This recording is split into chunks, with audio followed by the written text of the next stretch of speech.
খ্রিস্টীয় নতুন বছর বরণে লাখো পর্যটকের পদচারণায় মুখর সৈকত নগরী কক্সবাজার। উচ্ছ্বাস উন্মাদনায় সাগর পাড়ে গিয়ে শ্বাস নিচ্ছেন প্রাণ ভরে।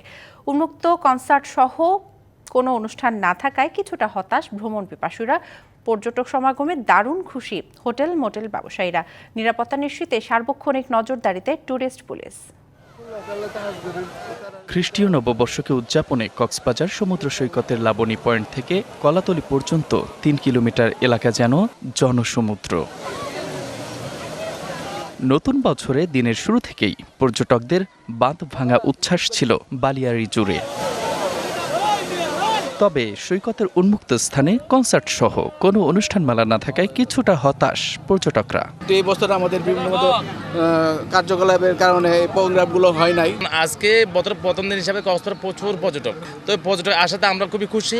আমরা ফ্যামিলি ট্যুরে কক্সবাজার এসেছি, তো এখানে কক্সবাজার এখন এনজয়। আমার হ্যাপি নিউ ইয়ার ভালো কাটছে। আমি পরিবারের সাথে কক্সবাজার এসেছি, আমার খুব আনন্দ লাগছে। বুকিং রয়েছে ৫ শতাধিক হোটেল মোটেলের ৭০ থেকে ৮০% কক্ষ। পর্যটকদের নিরাপত্তায় কঠোর অবস্থানে ট্যুরিস্ট পুলিশ। হোটেল মোটেল প্রায় অনেকে বুকিংও ক্যান্সেল করেছেন। তার অন্যতম কারণ হলো কক্সবাজারের সমুদ্র সৈকত সহ বিভিন্ন জায়গায় যে লাইভ কনসার্ট এবং বিনোদনের যে ব্যবস্থাপনা থাকে এবছর সেটা হয় নাই। প্রচুর পর্যটক এখনও আছে।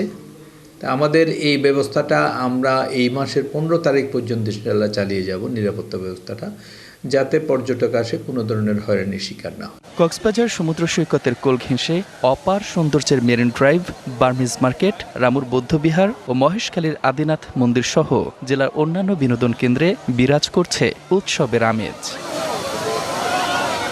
DBC news desk.